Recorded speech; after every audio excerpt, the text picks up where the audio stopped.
You guys ready? Yeah. Yeah. All right. Everybody sounds good. Everybody looks good. Let's just go.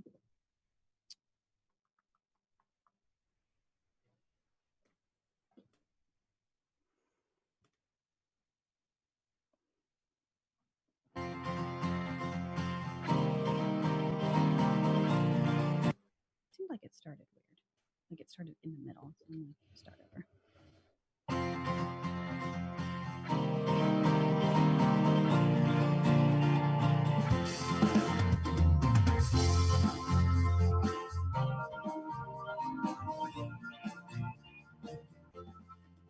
Hey everyone, welcome to House Meeting Podcast. Holy moly, what a week. I am very excited to get into this with you guys. But first, please take a moment to rate us on iTunes and Stitcher and Google Podcasts. It would be so helpful for us.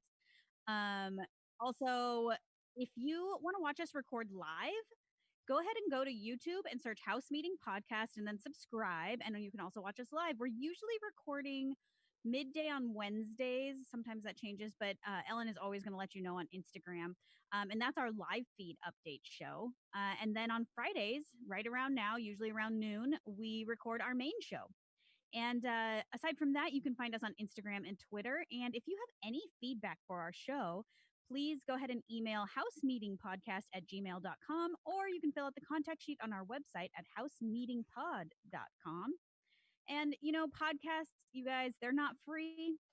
And if you have a little extra change in your pocket this month and you're enjoying listening to us, please consider donating to the show at patreon.com/housemeeting. All right, you guys, this season is crazy so far. It's like boring, but then it's also not boring. But you know that it's good when you actually have to have a news segment in your Big Brother podcast. That's how you know that this is a good season. So here's our very first news segment. All right.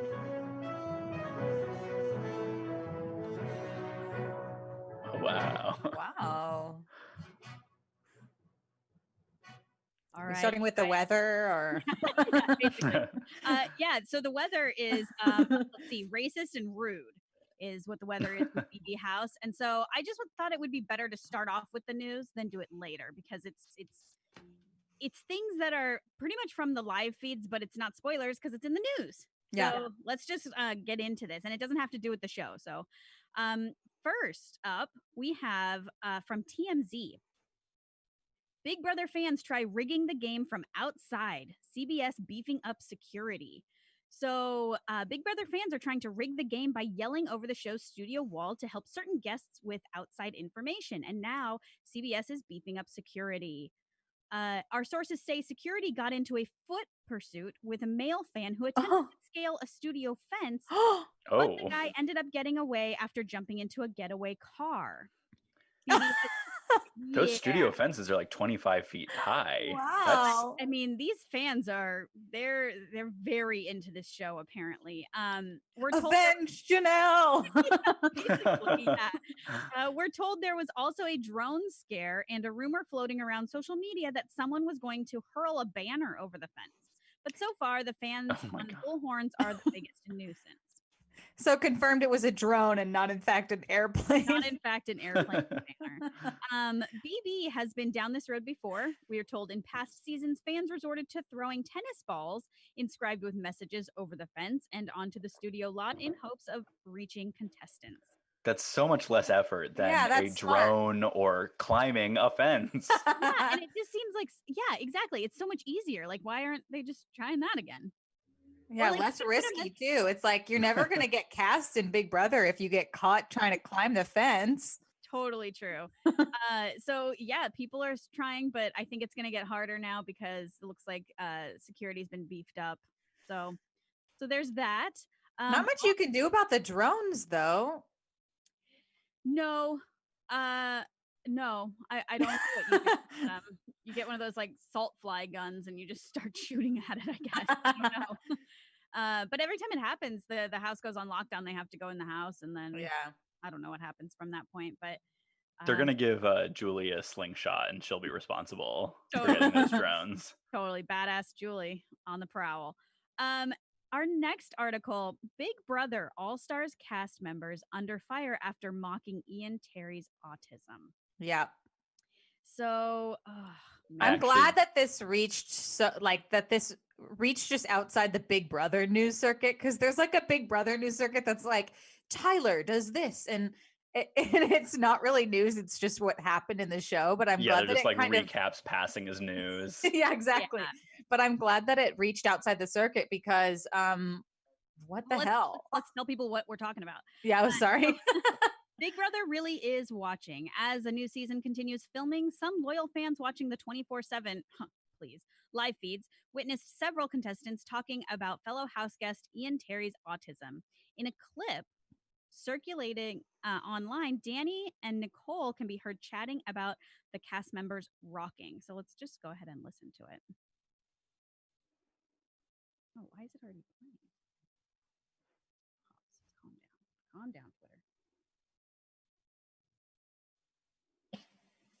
Memphis brought it up yesterday, and I was like, I don't want to be mean, like agreeing, because Memphis is mean sometimes. But like, he was like, stop, even when he's sitting there like rocking, and like, I'm like, it's the same thing with me. Like, I can't even look at him sometimes because his like constant movement it stresses me out. Yeah.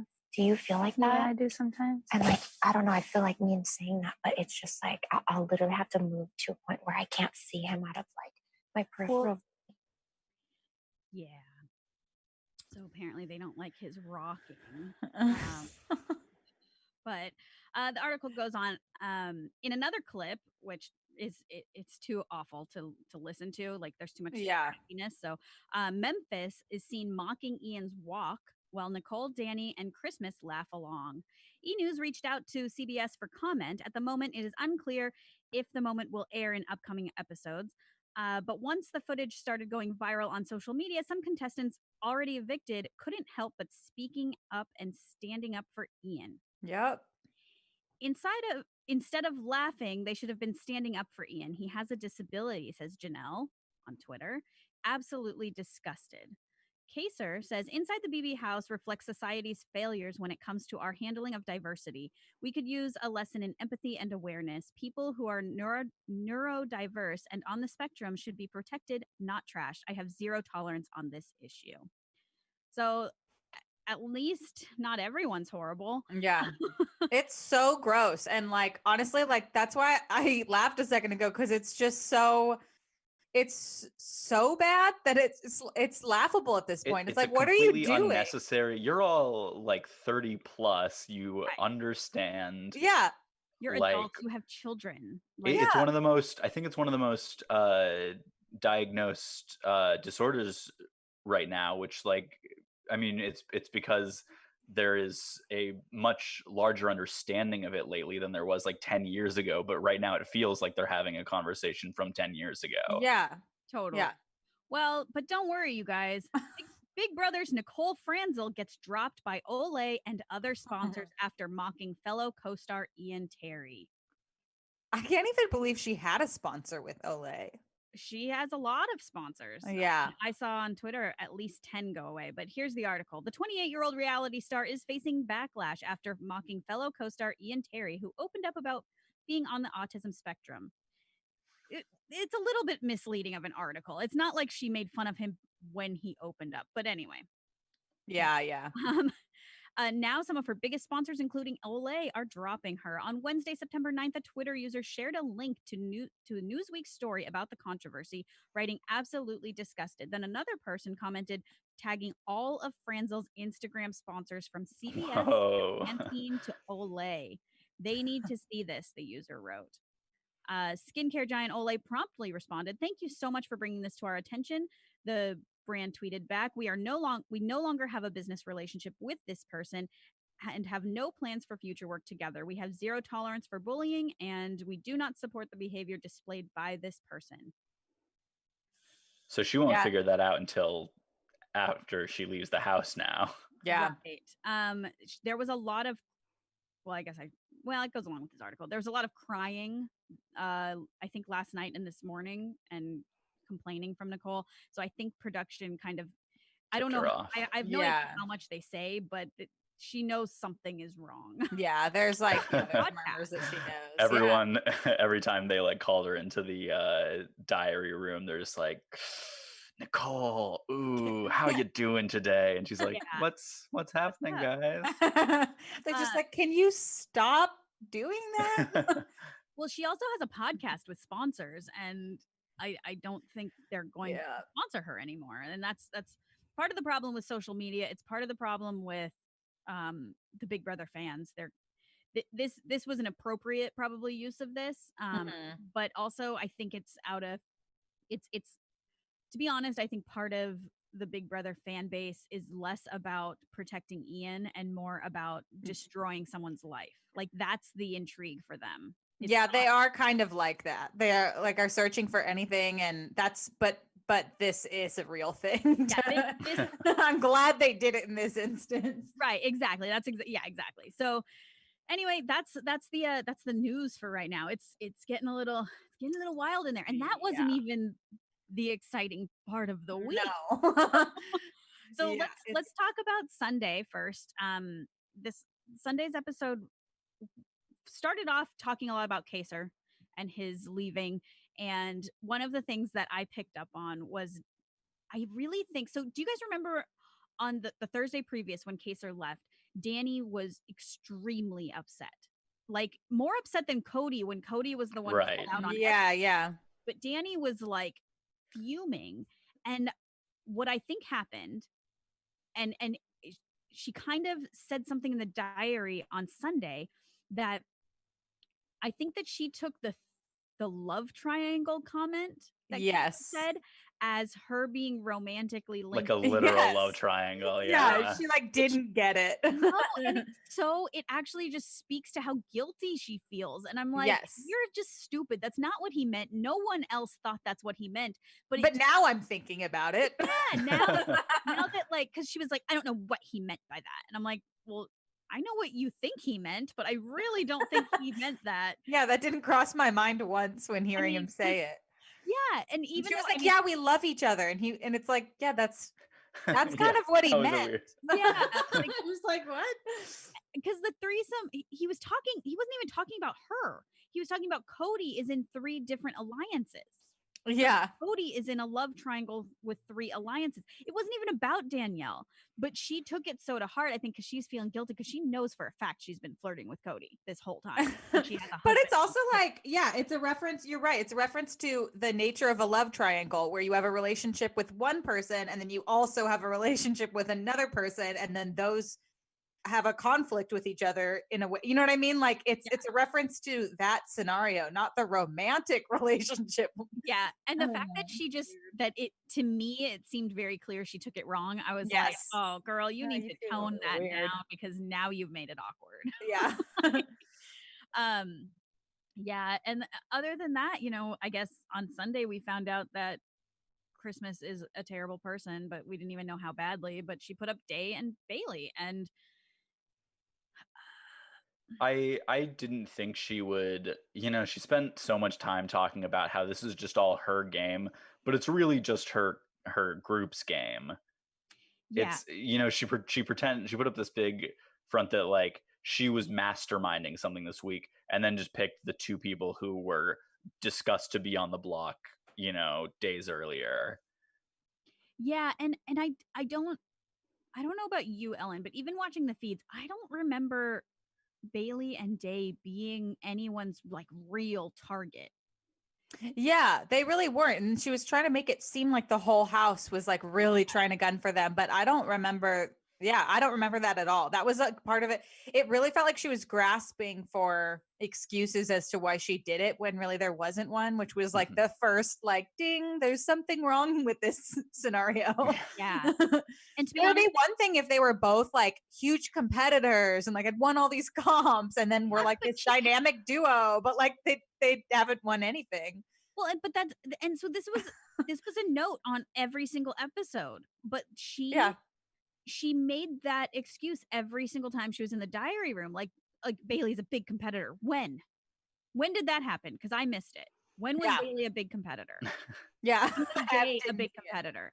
when was it ever a good idea to get these two women out who haven't won anything, who don't have an alliance, who aren't going after anyone? Like, And who were like trying to align with you too. Like they were trying to align with Christmas. And that's my issue with like the whole untouchable thing is like it I get it to an extent. You want to go after duos on a base note, like you want to go after people who are duos. And when there's an obvious one, you want to go after the showmans, you want to go after that kind of thing, but not when they're aligning with you. And that's why when you ask that, when you think about if she asked anyone else that question, like that was in her alliance, if she asked like Danny, like, who's your untouchable? Or if Danny asked her, like, she wouldn't think anything of it because she would kind of know, like, oh, it's probably Nicole. And like, no big deal. Mine's Tyler. You know what I mean? Like, I think that Bailey was answering that. While I don't know if it was such a good move to ask the question, I do think like that conversation was a conversation she was having because she was like, I'm aligned with you, Christmas, and like, let's be in this alliance together. Who do you want to be in it? And like, who's your untouchable? Like, who are you want me close to with? not touch? Yeah, Who do you want exactly. me to not go after. That's And then Christmas was like, oh my God, it's not me. And then it was just like, well, Yeah. no. Did you really think it was? Yeah, because yours is not her, so Yeah, exactly. But you're just not going to say that. Yeah, and also like I know we're jumping around because these 3 episodes were sort of all Yeah. one. Like it was the same issue, just kind of Mhm. And they ramping go up. back to it and back and Yeah. forth. Yeah. So I don't mind that we're kind of jumping around, but also like Christmas, her untouchable, which is a brand new word, by the way. Yeah. What? I don't even know what this, and Ian spent the whole week trying to figure out what it even means. But anyway, Yeah, at some point one of you is not going to win, so there's no Yeah. such thing in this game. right. And so Christmas is untouchable apparently as Tyler, which I find hilarious because Mm. she is certainly not his. Like he has Not anymore, at least. well, no, but he has final 2 deals with at least 5 Like everybody. people. Yeah. Well, Yeah. like that's the point about untouchables is who in the house has the exact same untouchable as the other person. Right. You know, is like technically would that be Cody and Nicole? Yeah, Are they maybe. really their each other's? Is that and then is Or that is the only example? Or is it Nicole and Ian? Yeah, exactly. Also That's says right, they're because I untouchable. wasn't yeah, that's why Like, I'm like not how really do you even sure. know? Yeah. And also, like, who cares? Like, if she had overheard that from someone who was totally not aligned with her and was kind of going after her, that's a reason to put someone up. But I think the baseline is like they were friends and like they were trying to align with Christmas. So I don't understand why she like it just was the wrong person to swing at. I agree. Well, and then there was Tyler. And there's a lot to talk about with Tyler. I'm really going back and forth. I don't know where I land on him. I still want to like him, but he was gaslighting them. I don't think I call full bullshit on what he did You this do? week. Absolutely. really. I mean, just the fact that as soon as he, I think for one, I don't think he ever thought Christmas in a million years would change her mind. He did not try very hard. He tried harder to convince Bailey and Davon that he was doing this out of the goodness of his heart than he tried to convince Christmas to change her mind. They did show it like he didn't, but he was in there for 2 hours. Yeah, he was in there for 2 hours. Yeah. I mean, what were they talking about for 2 hours? That's I don't know how much of that is editing because we couldn't see it either. But he was in there for 2 hours. Like, what could they have been talking about? Yeah. I don't know. Anyway, I'm sorry. I didn't mean to interrupt. No. That's it's good to know. I did not know that they were in there for that long. But I mean, I still, at the end of the day, like Tyler still expected he expected this one gesture, even though it didn't work out, to like appease Bailey or like just calm the situation down to some degree. And then when it didn't totally smooth things over and make him look like a good guy, he suddenly turned it back on them and was like, well, if Davon's not going to accept this olive branch, well then, like, screw her, basically. It's a little bit like giving too quickly. It's a little bit like giving money to charity and then being like, well, they didn't send me a thank you card, so I guess I'm going to take it back. I see what you're saying. It is a little bit like, well, why did you need it? Then what are your intentions? Yeah, usually when you do like a good deed, the point of it's supposed to be that you don't like that doesn't even matter to you whether you like get credit for it or it changes anything. Like you're doing it because that's it, because it's the right thing to do, not just because you're gonna get something out of it. And it does, I see what you're saying, like it does kind of feel like because he didn't get out of it what he thought it would do, Like then if he he were truly retracted. this elevated, changed, enlightened Tyler who suddenly realized that he should not be in the house anymore at all, I guess, just for this one like move he did, and instead of just admitting like, yeah, I was playing game and that's because this is a competition, like I would have understood that position more, but trying to come off as a good guy out of it just says to me that he was that was purely a show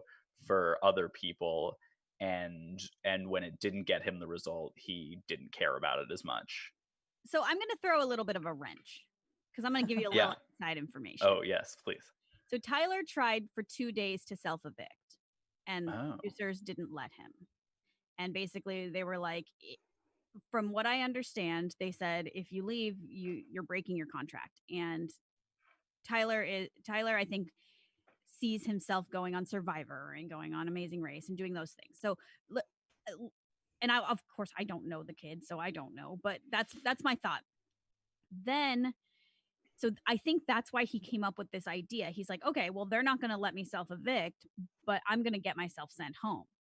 Then I read this morning that from a spoiler account from somebody that like works on the studio lot, but not for Big Brother. She wrote something that like Tyler, that they said if Tyler goes on the block, he's going to be breaking his contract. It was very vague. We don't know what that means, but obviously they can't air any of that because they don't ever want it to look like somebody just wants to leave. Yeah. But from what I could see from Tyler, it seemed kind of like he did just want to leave. And but that doesn't make it okay that he used Davon and Bailey and their sort of emotions. I think Right. What I'm saying is he still should have understood why they were upset after his plan didn't work, even if it was in full good faith. Which, like, I am questioning that to a degree. I mean, like, knowing all this information, it does change it a little bit. It's like the classic therapy thing of like, accept the apology you don't get, you know, or accept the, no, maybe that doesn't make any sense. But you know what I mean? Like, it's like, you can't just like it's supposed to be selfless. And if you are really concerned with the outcome, it's not selfless. But I also think like the fact that he was going to self-evict and then changed it to a heroic move that didn't follow through makes it a little bit worse. It makes it a little bit better in the sense that we know he was genuinely trying and it wasn't all just like a total fake. But it makes it a little worse because we know it wasn't for Day and Bay. It was for him. Yeah. So the moment that you're talking about when he was in the DR and he said that he doesn't, he gave her an olive branch and it felt like she just broke it. To me, and I could be totally wrong here, but to me it felt like a Fed line. Production. I thought so too. It didn't really look like he actually even genuinely was saying it. Like it, I don't know. I could be reading into it, trying to give him some excuse, which is not right either. But like, I don't know. I just, well, I don't think he like totally did anything bad originally. It just, he snowballed it. And I mean, maybe it was partially productions, or maybe even predominantly like productions kicking it that way. But yeah, I don't know. It was a weird week because I still sort of feel like I don't know what happened. Well, here's the thing is we do know Christmas's storyline. And Christmas's storyline, no matter what angle you look at it, is wrong from every single angle. It's all wrong. It's all offensive. In productions, and we know that production didn't show a lot of stuff too that was also really wrong. And I was pretty impressed with Thursday's episode. I do think that they showed basically what happened with the fight. I didn't think they were gonna, I don't know. I didn't think they were gonna go as far into it as they went with Wednesday and Thursday's episode. I didn't think they were gonna show like any of this. I thought they were gonna try to mask everything to do with Tyler's wanting to self-evict. It was interesting. I think that they had a big job this week trying to figure out how to edit this without making it look like these people are not having fun, because they're not. Like, sometimes I think like this editing for this show must just be such a whirlwind. yeah. I mean, because sometimes it comes down to hours before the show is airing. Yeah, And and there's also so much footage they're going through. It's an insane amount. and they can't just, there's a lot that, of course, sometimes they do ignore things, but to a certain extent, because they have the live feeds and they have all of these fans that watch it and know it really happened, there's a lot that they can't ignore because they can't just pretend a storyline didn't happen because it's too complicated. Like they kind of have to show certain things. It's, Yeah. I don't know. Anyways. It's really interesting, but really, like, one of the things that really hit me, and I don't, it's an interesting topic because the racism is a big part of this season, talking Yeah. about it, and it maybe it wouldn't be so prevalent if, you know, Black Lives Matter wasn't going on or whatnot, but right now we are seeing firsthand microaggressions. We're seeing all of these things, and I honestly believe I don't think Christmas knows that she's kind of being racist, but she is. And she should. Yeah. And I think that whole like committee group as a whole doesn't realize it necessarily. Yeah. But it's just like if you have drawn your team with and explicitly excluded every single non-white person in the house, Yep. there's, even if that is not conscious, something's going on there.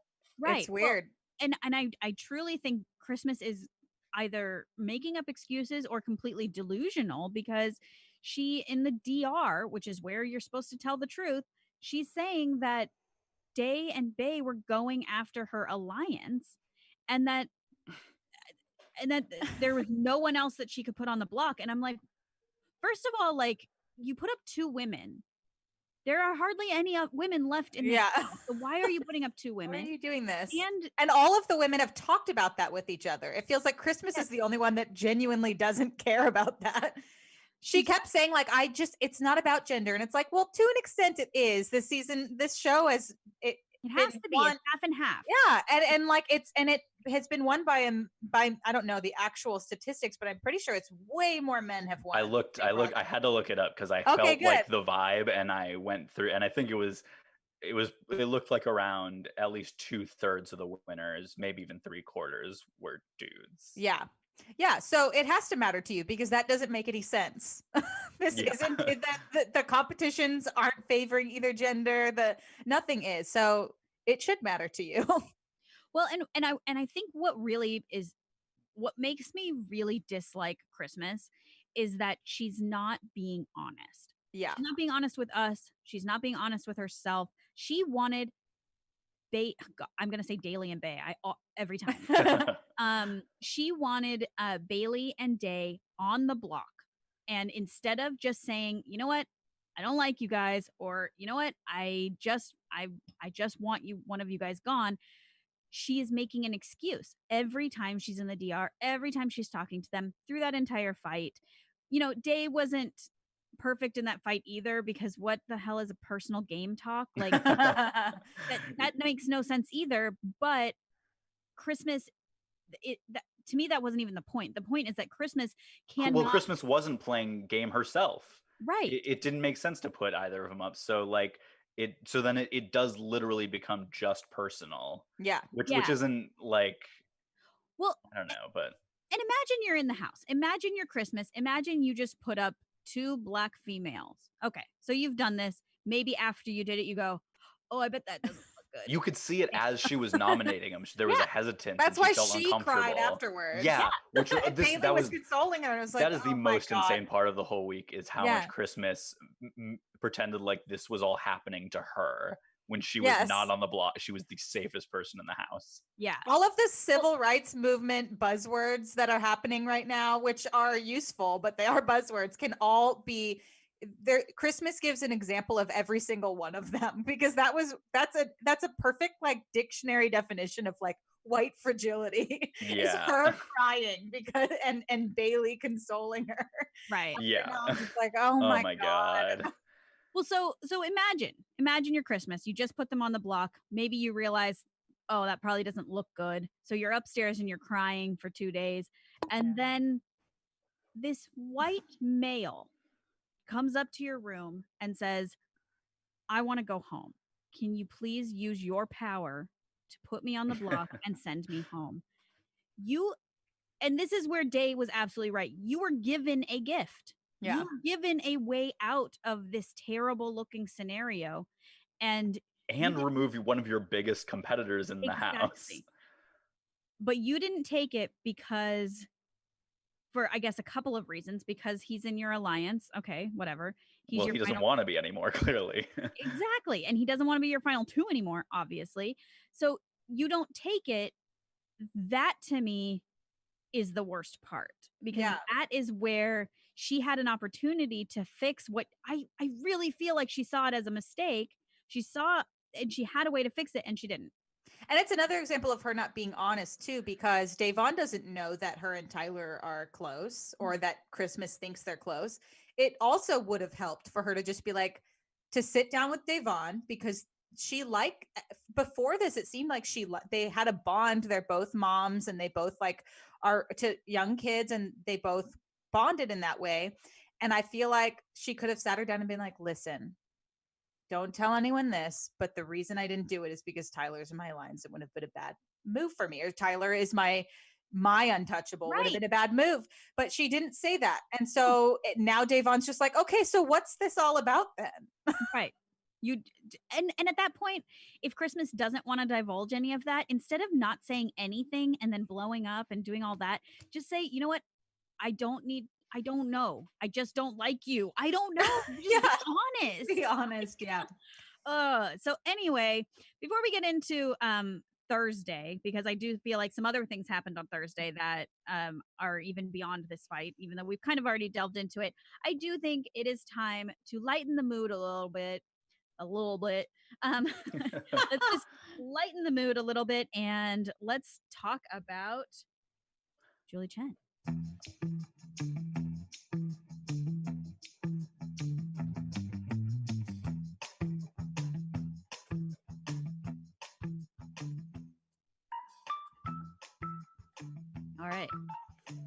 All right. Well, Julie Chen last night was wearing a mustard houndstooth striped dress with some assorted white bracelets, 2 gold crosses, her classic crosses, and some gold T-strap stilettos. And then some like really big glittery hoops. And at first glance, I was like, oh no. Because this is a Kraft cheese colored Kraft mac and cheese colored dress. Yes, it was. And it's like striped houndstooth. I don't even know what else to call it. It's like stripes with houndstooth in the middle of the stripes. And I'm going to show, if you're watching the video right now, I'm going to show just a close-up picture that she posted of it. Yeah, it's a couch. It's a couch. Oh my word. And so but here's the thing. I feel like it fit her body very well. It did. Absolutely. I did think that it should, this is just like the weird perfectionist hemming thing in me, because I have worked in costuming. It looked like it needed to be hemmed just like ever so much. It like needed to be shortened like 1.5 inches. Okay. Like just or a go little all the way bit. to the ankle, I guess. Or yeah, one or the other, because it was kind of like it suddenly made her proportions look a little weird height wise. But I do have to say that despite how hideous this dress should be, I think she kind of pulled it off. I think she sort of pulled off the color. And I don't know how anyone can do that. I would look at this dress on a rack and think, there's no one that could ever wear this. And so it makes me question, like, when she's looking at clothes, how she sees life in something like that. Imagine what it looks like hanging up. Yeah. So for that, I give her some points. I also feel like her hair is getting lighter and lighter. Have you noticed that? It was like almost like a auburn, like an ashy auburn color, like a desaturated auburn. Interesting. Weirdly, like a lot of the detail, like hair was something that I thought, not in terms of the color, but like the volume she had this week, and then the gold on the necklace, and then the shoes all kind of accented the color well enough where it Yeah. pulled it to get like somehow. I like wanted to hate it, and like I do hate the dress, but in a zoom out again, this is just like I think it was last week this happened too. I felt like, oh well, maybe maybe I'm just getting desensitized to her wildness.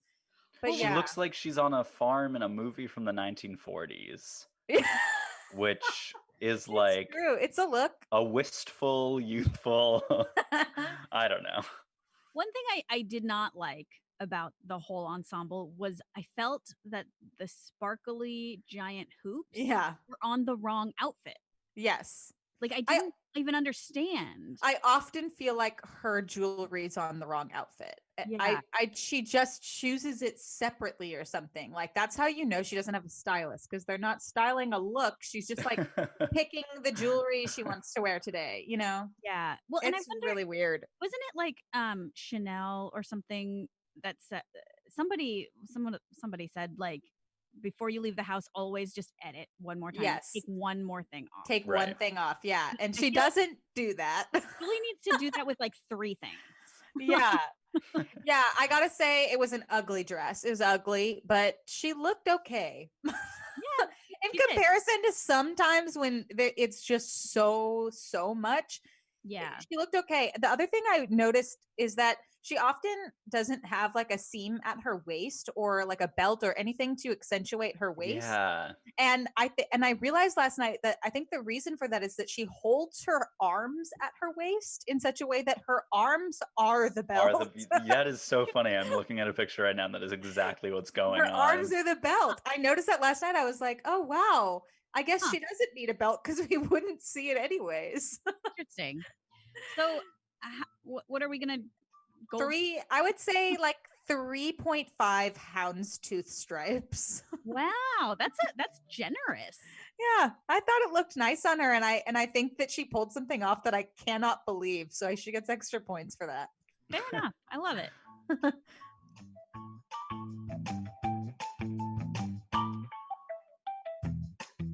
All right. I love those Julie Chen outfit reviews. My favorite part. All right. So Thursday, it started off very sad with Cody's dad. That just Oh yeah. oh, Came that out of nowhere. tore me Yeah. up. Oh, just seeing an adult male just lose it like that, and he seems kind of like a bro-y sort of guy. He actually does seem sort of sensitive, but like, oh, it just ripped my heart out until Nicole walked in the room. And then I lost it for a whole different reason because she walked in with her She in the box. That's right. I was like, oh, It was she's such a really, bad. like ruined this mood right She can't take it off. Exactly. And I was like, it's such a good costume. I love it. I It love was it. that endeared me so much more to Nicole than I have been in the past. Her making that swap was a really sweet we move. didn't talk about that. Yeah, it was sweet. That I was mean, nice. we know she's not a great person, but that was a little out of the blue and a little bit touching. Yeah. I think that Nicole, I actually don't think she's like a terrible person. She's not the one who was making fun of Ian. She was laughing that's true. at somebody making fun of Ian, at 2 people making fun of Ian. People online are really, really mean to her. And it's like, I know she's not great. She's not perfect, but she's not terrible. I think that she's the perfect example of somebody who gets pulled into the popular group. But it's sort of like doesn't really know why she's there, but kind of loves it. And so she's going to join in when people are laughing. Like she's not going to like get out of that. Yeah. Like, I loved though that Davon, when the switch happened in the diary room, was like, if the shoe was on the other foot, I wouldn't have done it, but thank you. This is why she is so perfect. This is why so fun. Because she's entertaining. She's so fun. She's honest, and that backyard moment after the big blow up fight was so raw. And so emotional, and I started tearing up because like that's the side I think of the Black Lives Movement that we don't often see, which is like the true in actual reality when this is happening. Yeah. Because The she like felt toll it is taking on her Yeah. specifically. and she was literally crying because she cannot do the thing that Christmas was doing. Yes. Christmas was clapping at her and getting very animated, and Day knows that she cannot do that. Well, and also, so Bailey and Davon both walked away. They went into the backyard and got some air and walked away from the situation. Christmas went upstairs to her HOH room for what felt like all of like 2 seconds. Yeah. Then you could see her visibly get riled up and walk back into the situation, which is what I loved about this though. I loved watching this because it just showed like it was just so obvious that she was not in control of her own emotions. Yes. And I loved, did you hear that Kevin said, he Yes. quietly said, I think you should go back to your HOH room, and then went, Yeah. Kevin Totally. was and I was love that. I great was like, this man, week. Kevin, yes, Kevin's like back on my list. I'm proud to Totally. have him in my on my draft team now. Like, Yeah. welcome back. Absolutely. That was such a good moment. He was like, so needed to be uncomfortable said. that she had picked him up purely at random Yeah, to vent to him. she was just so she could like projecting. be aggressive towards like passive aggressive towards Bay and Day. She should have. I said it before he said. I was like, she should just go back up to her HOH room. And then Kevin was like, you should go back to your HOH room. Yeah. She should have. What are you doing? Absolutely. She's power hungry, and it was a power move, and she was showing her dominance over them by not doing what she should do. I'm sorry. The other Kevin moment I loved was I'm pretty sure he forgot Cody's last name because during the his vote he goes, "I'm so sorry to the Cody's family," and and it was so clear he forgot Cody's like he was gonna say the Calafiore family, and he just blanked. Yeah, I thought it was really sweet that he did that. It was really sweet. It was. I really do like Kevin. He was like so him too. annoying He's at a first, nice guy. but he does seem very genuine. I think my favorite part of this episode, and it made me remember why I love Big Brother as a show, was in the middle of this very, very intense fight about racism. I mean, then they cut to Ian in the shower. I just need my towel. Yeah. and it's that editing, that bringing you back out of this moment, because it's a heavy moment, and reminding you that that these are people, and I don't know. They're so good. They're so good at that. They really are. We also got a big announcement that there's no battle back. I guess they did. We kind of already knew it was, but they didn't. They were like, a lot of them were pretty sure there was going to be a battle back. Yeah, and you could tell Davon was not happy about it, while everyone else was cheering. So yes, yep. And David made it to jury was maybe the bigger announcement. That was Oh, I didn't even think about they all made it to jury, but I just think it's hilarious that David made it to jury. Yeah, I mean, the way he looked after that announcement, he clearly was like his whole goal for the season, pretty much. Yeah, and he was really surprised too, which like everyone else knows that they made it to. It wasn't really an announcement for them; they all knew, and he was like, oh, "Wow!" Yeah. And then we got to see the wall comp. It's one of the biggest comps, the most memorable comps of all seasons. So yes, that was fun to see. What was it? Oh, it was they were standing on a billboard for a movie that was going to be called Power Hungry, I think. Yeah, and it was a really cool set. I didn't notice this at first, but as they zoomed out, and this isn't any spoilers, but I was watching the live feeds, which is why I saw this. But as they zoomed out, they were on a rooftop. Like when they fall off of it, they're on a rooftop. So the things that they sit on when they are eliminated are like the spinny fans on top of a rooftop, and like they have all of the big boxes. I don't know what any of this stuff is that's on top of a rooftop. I don't know what any of that is, but all of those weird generator-y boxes and things are up there, and it's like really dirty looking, and I just thought it was something about it was very cool. It was well designed. I just thought the name of it, I was like, oh, this movie's about Christmas. We got new powers this week. Oh, there were powers. In a new room. Yeah. David, Danny, And and Christmas. Christmas won powers. Mm-hmm. So that's going to be interesting. I'm glad that David won something. That was nice. Yeah, it'll be and I was shocked that he knew not to tell anyone.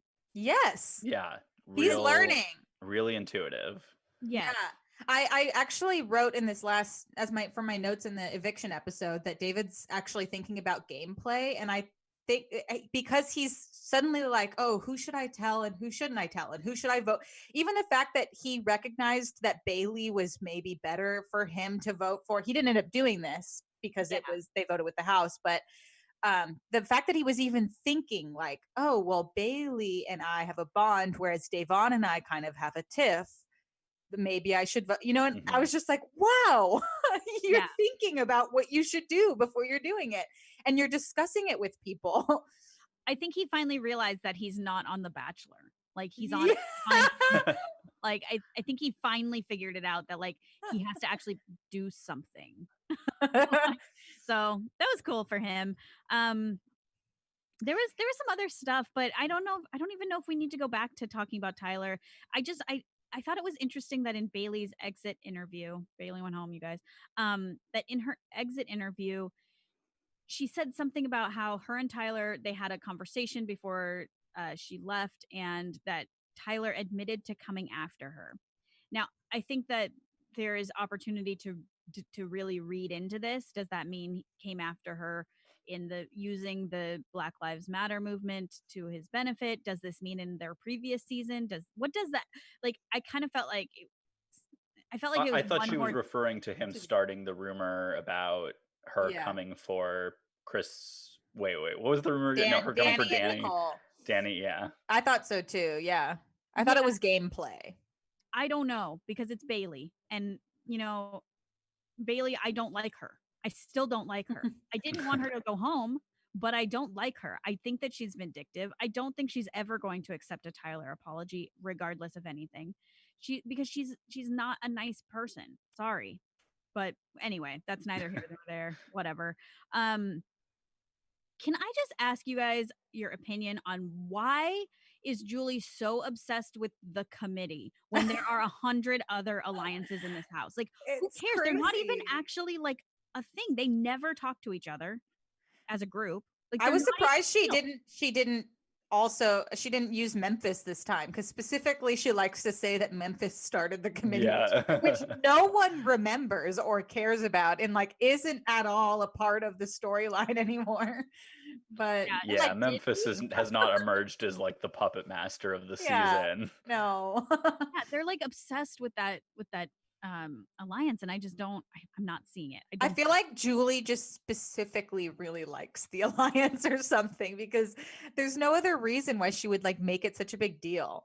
Or and it kind of so shocking to the only thing that was shocking was for Kaser and Janelle, because they thought they were aligned with Memphis. That's the only thing that was shocking. After that, no one cares, Julie. Well, it was a little bit weird. It kind of like skewed the storyline for Bailey, because it made it seem like there's such a strong alliance, and that Tyler was actually in this really strong alliance and with Christmas this whole time, when really, like, I think Christmas took it really seriously. I think Memphis maybe takes it really seriously, but I don't really think anybody else cares. One else.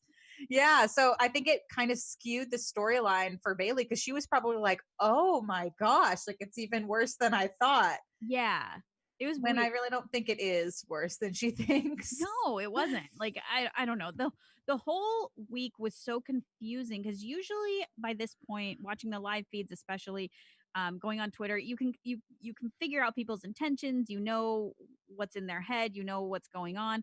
I still just don't really understand what happened this week and why and where it's going to go from here. It's very weird. Yeah. So the wall comp, we didn't see who won, so we'll find that out, I guess, on Sunday. And we did see. Okay, I just have one note here. David standing on the wall as the show ended, he was like, and I feel like we often catch him doing things like this, where he's like smiling maniacally and then like making another face and then like smiling. And no. He like does, I think he might just be like stretching his face or like doing something that like maybe like physically feels good. I don't think he's like trying to make the faces, but I just made a note here that he reminds me of myself when I've drank too much and then go to the bathroom and look in the mirror. And then I like look in the mirror and I'm like, I can smile. And then I like remember like you need to go back to the party. Wow. Everybody's waiting for you at the table or whatever. Well, this That's is what why he reminds me people. of. That's like why people get Botox, so they don't do things like that on TV. Yeah. Wow. Yeah, I don't know what he's such. When you watch him in the background, he's so strange. He's such a strange man. He is. He was doing this was a couple weeks ago, I think, but he had a blanket on and he was pretending to be a Jedi. Oh yeah, And somebody was like, "What are you doing?" He's like, "What? You've never seen Star Wars?" Oh my god, I kind of like love him as a person. He's not good at the game, but I love No. watching him learn. Yeah. Like I thought he did his like early in the week diary rooms without his shirt on, and I was like, oh, right now what he's going for is like, I'm not gonna win this, but I will like hopefully come out as the hottest player by like showing off my muscles. It's true. So funny. Yeah. Well, Ellen, let's do a little draft update because I'm pretty sure I got some points. Yes. I did not get many this week. It was a catch-up No. week. I didn't get any actually. You didn't get any this week. So there's actually a tie Oh, what?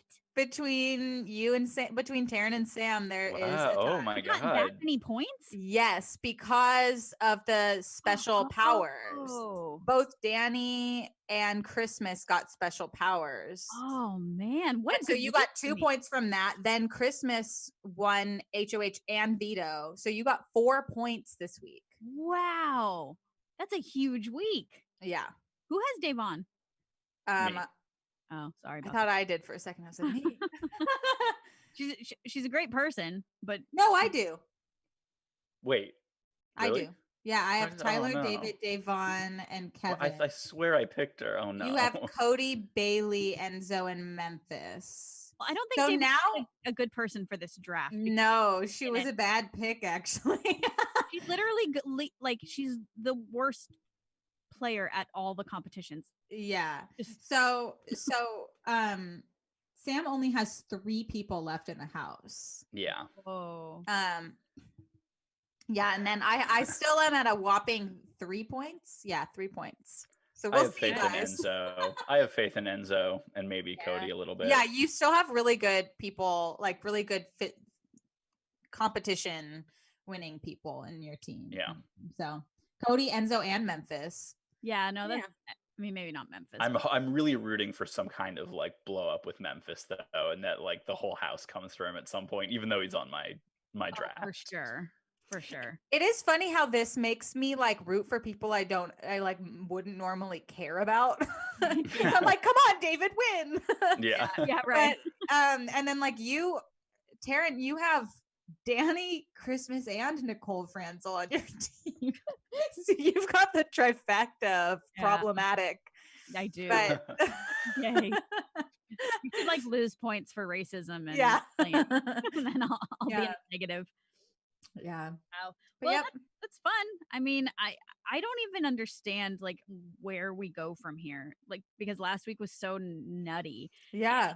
I just really hope it's not a continual steamroll with the White Alliance. It doesn't look right. It doesn't feel right. Plus the people that I like the most are on the other team. So I don't know. We'll see. It's going to be interesting. To be quite honest, if Day doesn't win HOH, so this is my order of people that I want to win HOH: Davon, Kevin, David, and then Tyler, and then Danny. That Let's see Ian in there. I want Ian to be HOH at some point. Oh, I forgot about Ian. That including Ian was literally exactly my basically as long as Nicole, Memphis, Cody, especially Cody would I think have the most boring HOH reign. Yeah. I think that he would go after Kevin and David. And I just don't. Let's just please not have that be the story. If anything else could be the storyline this week, I just don't. It doesn't. need to be that. That's not what needs to happen right now. And it just really, every week we're like, this is the week the alliance explodes. And like, I want it to happen. Gosh. So I have faith in Danny this week. I think she's going to blow it up. I think Yeah, her choices are going to be really volatile, perhaps. yeah, I hope if Wait, that was a spoiler alert. yeah, that Oh, sorry. So let's just not. we'll have to just go back. So anyway, what we think will happen. Yes. Yeah. I am So, yeah. So we'll find out on Sunday who wins, where things are gonna head. I don't know. It's gonna be interesting. Yeah, I love how nobody's mentioned Memphis because I don't think it's his yeah. comp. No. These comps are just not good for like buff, like big guys. It's just No. not the right comp for. It's usually like guys. someone lean and yeah. So it would be like small. Tyler or a girl that. Oh my God, they called Tyler emaciated this week. Do you remember that? Yeah, they did. I mean, What a he weird didn't look like. too good. Apparently, they like weighed him, and they were like the doctors came in. Like that's what I mean. Like I don't think he wasn't doing well. fully. Yeah. Oh Like, wow. he's not doing well, at all. So they're having a tough time in that house right now. So it's just all interesting. I don't think anybody is completely horrible, you know. But I think that they're making some very poor decisions. So I don't know. Anyway, here's to next week, I guess. I mean, my goodness. But thank you guys for joining me today. I think that it was fun to talk about all this stuff. Not everything is fun to talk about, but it's fun to see society kind of happening, and it gives us a reason to talk about this stuff, which I think is really good.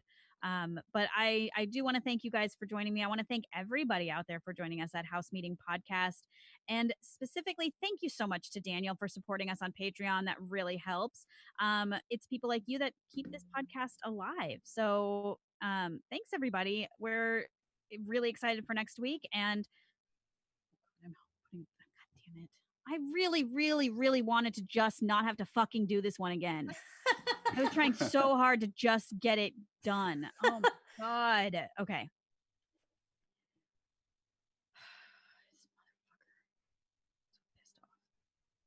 I was pulling up the wrong volume button, so the music never came up.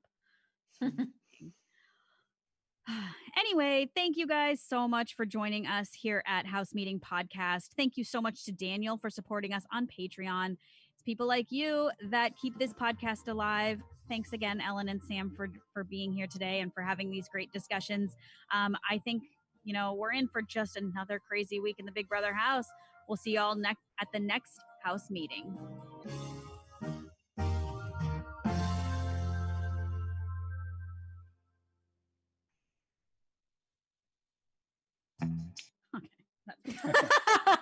One more, Julie Chan. I was telling Ellen when we did the live feed one, you guys both always like breathe or like make like some sort of sound before the song ends. Oh no. And it was funny because like I was gonna tell Ellen, and then I had already started the music, so I couldn't tell her. So I'm like, and she's like, so, and I was like, oh man. And then we had to do it over again, which is fine. I mean, it's not a big deal, but it's just inevitably, like every time there's like, because the way it's probably, you probably can't even hear it, but when I'm editing, like you see the sound things, and so it's like going like this, and then it's like yeah. It's fine. Are we